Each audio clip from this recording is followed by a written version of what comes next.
Hello guys, welcome back to Irontight stock market analysis.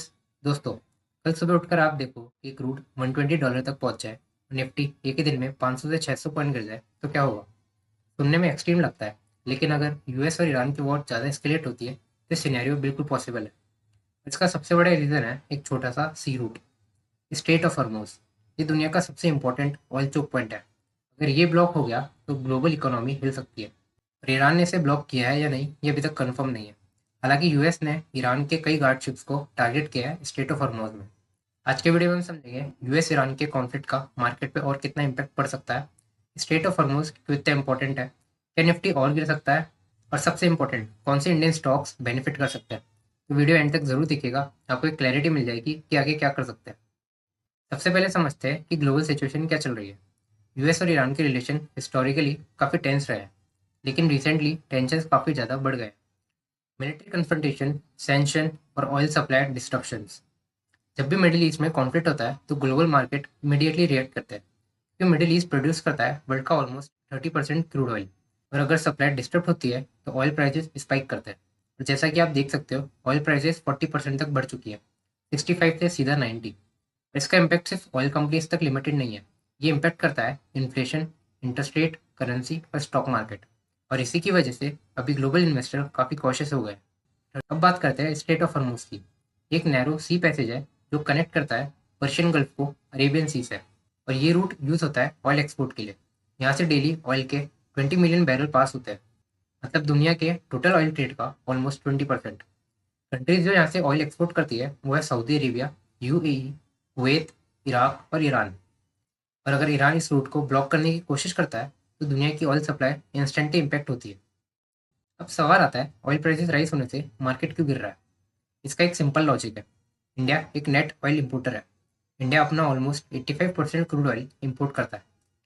अगर crude oil prices 60 to 70, 70 to 90, 90 से 100 होती है तो इंडिया को ज़्यादा डॉलर पे करना पड़ता है। और हर $10 के इंक्रीज से 14 से $15 बिलियन का इम्पैक्ट आता है अपने ऑयल बिल पर एनुअली। और इसका डायरेक्ट इम्पैक्ट होता है इन्फ्लेशन पे। फ्यूल महंगा, ट्रांसपोर्ट महंगा और प्रोडक्ट महंगे, और इसका नेट इम्पैक्ट कंज्यूमर पे आएगा। सेकंड है रूपी डेप्रिसिएशन। इंडिया को ज़्यादा डॉलर चाहिए इंपोर्ट करने के लिए, और इससे रूपी और ज़्यादा वीक हो रहा है। थर्ड है कॉर्पोरेट मार्जिन्स। कंपनी का कॉस्ट बढ़ जाता है, और जब भी कंपनीज की प्रॉफिटेबिलिटी गिरती है तो स्टॉक प्राइसेस भी गिरते हैं। इसी की वजह से जब भी क्रूड ऑयल प्राइसेस में स्पाइक आता है तो स्टॉक मार्केट नर्वस हो जाता है। फोर्थ है FI selling. Foreign investor generally risky situation में इमर्जिंग मार्केट से पैसा निकाल लेते हैं। अगर जियोपॉलिटिकल टेंशन और ज़्यादा बढ़ती है तो एफआईज इंडियन मार्केट में सेलिंग कंटिन्यू रख सकते हैं, और जब भी एफआई सेल करते हैं निफ्टी पे एक प्रेशर आता है। फिफ्थ है सेक्टर स्पेसिफिक इम्पैक्ट। सब सेक्टर इक्वली इम्पैक्ट नहीं लेते। कुछ सेक्टर होते हैं जो सफर करते हैं, जैसे एविएशन, पेंट कंपनीज, केमिकल्स और लॉजिस्टिक्स, क्योंकि इनका कॉस्ट ऑयल पे डिपेंड करता है। और ये ऑयल तक सीमित नहीं है। इंडिया का एलपीजी और एलएनजी का काफ़ी बड़ा हिस्सा मिडिल ईस्ट से इम्पोर्ट होता है। और अगर यूएस और ईरान का कॉन्फ्लिक्ट कंटिन्यू रहता है तो फ्यूल की सप्लाई में एक बड़ा इम्पैक्ट आ सकता है। और जो कंपनीज गैसेस का यूज़ करते हैं प्रोडक्ट बनाने के लिए, उन पर भी प्रेशर आ रहा है। इंडिया की कई सिटीज़ में रेस्टोरेंट्स बंद हो गए हैं। साथ ही जो हाउस होल्ड यूज़ वाले गैसेस होते हैं, जैसे एलपीजी सिलेंडर्स, उनकी प्राइस पे भी इफेक्ट देखने को मिल रहा है। और कुवैत ने ऑयल प्रोडक्शन बंद कर दिया है, और कतर ने पहले ही वार्निंग दे दी है अगर ऐसा ही चलता रहा तो क्रूड 150 तक जा सकता है। तो ओवरऑल अगर ये सिचुएशन एस्केलेट होती है तो एनर्जी से जुड़ी काफ़ी चीज़ें महंगी हो सकती है। अब सबसे इंपॉर्टेंट सवाल है, क्या निफ्टी और गिर सकता है। इसका आंसर डिपेंड करता है तीन फैक्टर्स पर। फर्स्ट है ऑयल प्राइसेस। अगर क्रूड ऑयल 90 के ऊपर ही रहता है तो इंडियन मार्केट में प्रेशर बना रह सकता है। सेकंड है वॉर एस्केलेशन। अगर कॉन्फ्लिक्ट लिमिटेड रहता है तो मार्केट रिकवर भी कर सकता है, लेकिन अगर फुल स्केल वॉर होती है तो ग्लोबल मार्केट में प्रेशर बना रहेगा। थर्ड फैक्टर है एफ आई फ्लोज। अगर F I heavy selling continue रखते हैं तो निफ्टी और ज़्यादा करेक्ट होगा। लेकिन हिस्ट्री क्या कहती है, मोस्ट जियो पॉलिटिकल करेक्शन टेम्परेरी होते हैं, जैसे gulf war, Russia Ukraine war. हालांकि ये अभी भी चल रही है पर इसका इम्पैक्ट मार्केट में नहीं दिख रहा। मार्केट गिरते हैं पर ग्रेजुअली रिकवर भी कर जाते हैं।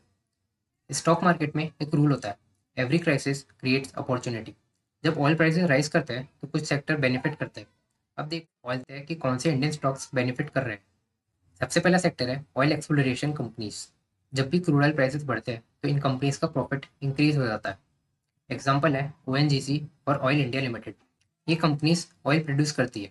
अगर ऑयल प्राइसेस 70 से 90 जाते हैं तो इनका सेलिंग प्राइस इंक्रीज हो जाता है और रेवेन्यू भी बढ़ता है। इसलिए ऑयल बुल साइकिल में ये स्टॉक परफॉर्म कर रहे हैं। नेक्स्ट कंपनी है जो इनडायरेक्टली बेनिफिट कर सकती है, वो है रिलायंस इंडस्ट्री।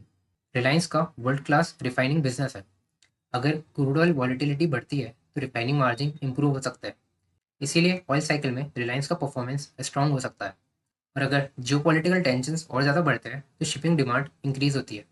ऑयल ट्रांसपोर्टेशन के लिए टैंकर्स यूज होते हैं। एग्जाम्पल कंपनीज है great eastern shipping, shipping corporation of India. अगर ऑयल सप्लाई रूट रिस्की हो जाता है तो इनका फ्रेट रेट इंक्रीज हो जाता है और शिपिंग कंपनीज बेनिफिट कर सकती है। यूएस ईरान कॉन्फ्लिक्ट का एक और इनडायरेक्ट बेनिफिशियरी हो सकता है। कंट्रीज जब जियोपॉलिटिकल टेंशन फील करती है तो डिफेंस स्पेंडिंग बढ़ जाती है। इंडिया में डिफेंस सेक्टर काफ़ी स्ट्रॉन्ग ग्रोथ दिखा रहा है। Companies like HAL, Bharat electronics और भारत डायनेमिक्स ये लॉन्ग टर्म में बेनिफिट ले सकते हैं। अब सवाल आता है इन्वेस्टर क्या करे। मार्केट पैनिक में डिसीजन लेना डेंजरस हो सकता है। आपको फोकस करना चाहिए लॉन्ग टर्म इन्वेस्टिंग में। शॉर्ट टर्म वॉलेटिलिटी को इग्नोर करें। एनर्जी और डिफेंस सेक्टर पर नजर रखें। Market corrections actually SIP investors के लिए एक अपॉर्चुनिटी हो सकती है और स्मार्ट इन्वेस्टर्स क्राइसिस में भी अपॉर्चुनिटी ढूंढ लेते हैं। अगर आपको ये एनालिसिस यूजफुल लगा तो वीडियो को लाइक ज़रूर करें और अगर आपको मार्केट के ऐसे ही डीप एनालिसिस चाहिए तो चैनल को सब्सक्राइब करें। मिलते हैं नेक्स्ट वीडियो में, तब तक के लिए happy investing. It's only worth it if you work for it. It's only worth it if you work for it. I won't stop till they hear me now. I won't stop till I wear the crown.